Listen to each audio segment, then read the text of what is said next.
Soyez les bienvenus, chers téléspectateurs, dans l'interview d'Africa 24, qui reçoit le docteur Agnès Binagwaho, ministre de la Santé au Rwanda. Nous allons, avec vous, évoquer plusieurs questions, mais tout d'abord, soyez la bienvenue. Merci beaucoup, je suis enchantée de participer à l'émission. Je vous prierai donc de lire à voix haute la question qui se trouve sur cette plaquette. La tâche du ministère de la Santé est-elle facilitée au Rwanda ?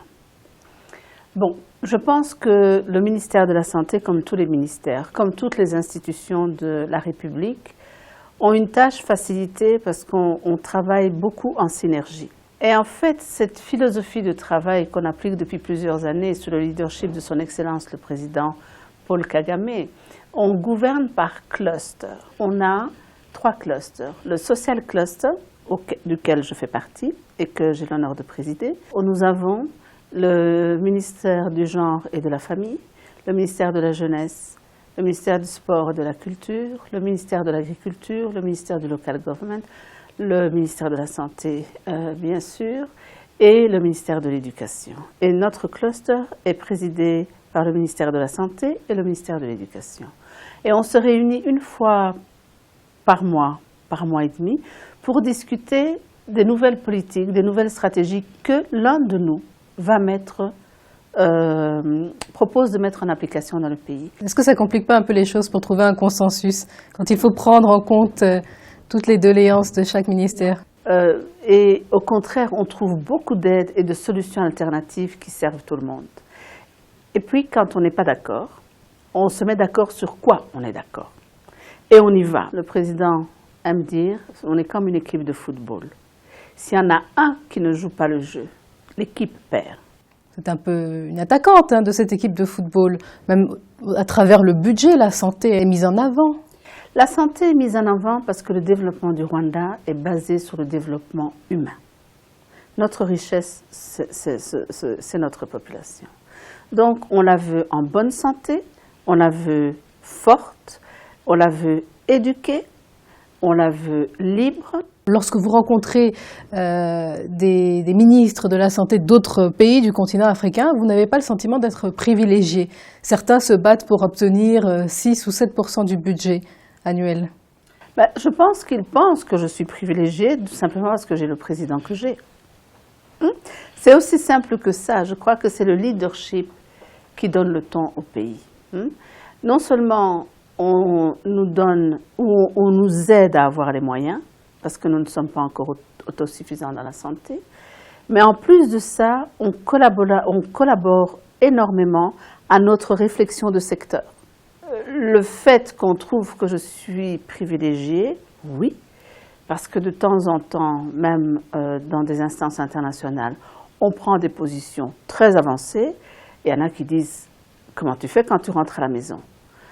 Alors je dis, nous avons la liberté de nous battre pour nos gens. Prenons un point, par exemple, la malnutrition. Il y a une dizaine d'années, on était à peu près à 50% de la population qui en souffrait. 52. Ça a été réduit. Jusqu'à 38%, et pas assez. Justement, c'est pas assez. Vous devancez ma question. Même si c'est une des réductions les meilleures que l'on voit, ça n'est pas assez. Il y a des choix meilleurs qu'on aurait pu faire depuis le début. Et par exemple, on sait très bien, maintenant on a étudié, que la malnutrition commence à partir de 6 mois, ce qu'on ne pensait pas avant. Et qu'à 2 ans, la plupart, c'est fait. On a vu où était le problème et on voit qu'il faut donner un supplément à l'enfant à partir de 6 mois. Et on va faire ça, c'est notre stratégie que l'on commence à partir de décembre. Il y a une usine qui est au Rwanda qui va faire des produits pour enfants fortifiés que l'on va pouvoir donner à tous les enfants rwandais. Le gouvernement va l'acheter pour la tranche de la population la plus pauvre et la donner gratuitement. Et on pense qu'avec ça, d'ici... 2018, vous avez un objectif pour 2018? Pour 2018, on a un objectif, oui. Et vous pensez pouvoir l'atteindre? Le chiffre a changé, il est passé de 15 à 18%. Oui, parce qu'en fait, notre objectif, on l'a mis plus quel est le taux de malnutrition dans un pays à moyen revenu. Comme les projections ne sont pas toujours faciles à faire, elles dépendent de beaucoup de choses, on s'est dit, on prend les indicateurs d'un pays à moyen revenu et on se bat pour les atteindre. Question suivante, s'il vous plaît. La question suivante. Quelle est notre stratégie de lutte contre le paludisme? Ok, le paludisme... Au Rwanda, il n'y en a pas beaucoup en matière de santé. On voit l'accès aux soins de santé qui est plutôt un exemple pour d'autres pays, mais on a observé une recrudescence du paludisme ces dernières années, ces 3 dernières années en particulier. Si vous avez bien fait vos devoirs à domicile, vous sauriez que c'est toute l'Afrique. Vous sauriez aussi que les moustiques sont en recrudescence en Europe. Il y a des articles sur Londres qui disent comment les moustiques augmentent à Londres. Le problème dans nos pays, c'est que les moustiques sont porteurs de maladies. Donc, pourquoi le paludisme augmente? C'est parce que la concentration de moustiques augmente. Pourquoi? Le réchauffement de la planète. Et puis, il y a la résistance aux insecticides. L'insecticide qui était utilisé jusqu'à 3 ans et qui marchait bien, c'était les pyréthroïdes. Très bon marché, ça marchait très bien. Puis on a eu des résistances. Et aujourd'hui, au Rwanda, on a jusqu'à 75% de résistance. Donc on doit passer à la famille supérieure, les carbamates, qui coûtent 4 fois plus cher. Donc c'est déjà plus compliqué. Et depuis lors, l'OMS a sorti des études qui montrent que tous les 2 ans, il faut s'attendre à changer. Les petites bestioles, elles s'adaptent. On est en train d'étudier les plantes qu'on appelle, qui chassent par leurs odeurs. Et la chose la plus importante, retirer de l'environnement tout endroit où le moustique peut se reproduire. Et ça, c'est plus compliqué.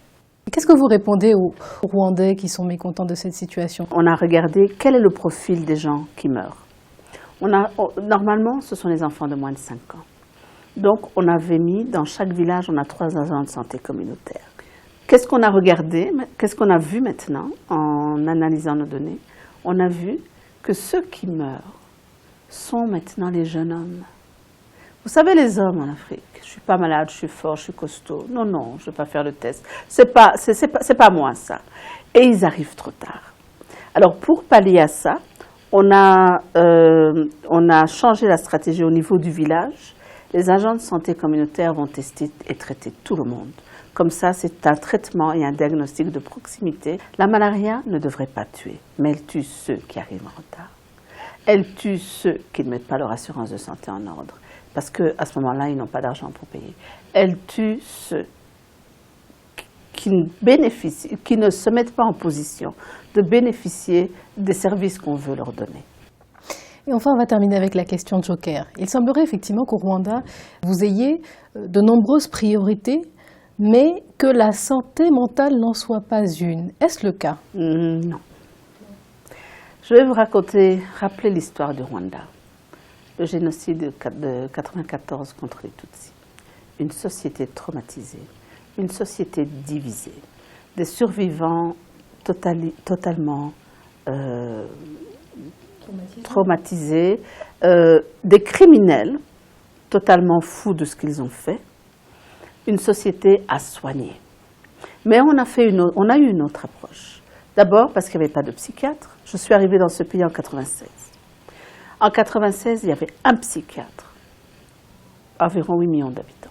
Qu'est-ce que vous voulez? Il n'y avait pas d'infirmier santé mentale. Ça n'existait pas. Donc on s'est dit, on doit chercher autre chose, mais on doit trouver quelque chose. Donc on a renforcé la société civile à se structurer et à s'organiser et à s'auto-supporter.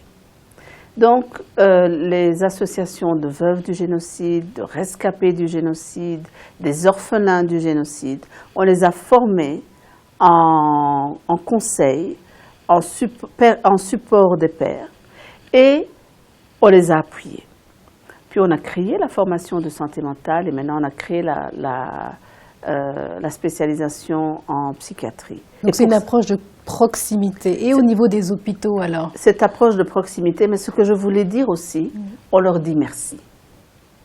Parce que ce sont des moteurs de notre développement. Tout comme ils auraient pu, comme dans certains pays, être le moteur de la revanche, de la destruction permanente. Ici, les victimes du génocide de 1994 ont fait l'effort immense d'aller au-delà de leur peine pour que leurs enfants et que le Rwanda ait un avenir meilleur. Et pour ça, on leur dit merci. Et chaque année, on leur dit. Donc, il y a un mois qui leur est consacré. En tout cas, pendant 2 semaines, dans toutes les institutions de la République, les après-midi, on ne travaille pas. Et on va les soutenir dans des lieux publics. On va visiter les associations, les familles. On se réunit au stade. On écoute les témoignages. On les écoute. Gratuitement. Gratuitement. On ne peut pas faire payer ça, parce que c'est nous qui leur devons. C'est-à-dire que nous avons les 3 agents de santé communautaire au niveau des villages, nous avons tout notre système de volontaires. Toutes ces associations ont une personne qui a un lien avec notre centre de santé. Donc tout le système santé, les ambulances, les volontaires, les agents de santé communautaires, les ONG nationales, tout le monde, nous sommes là.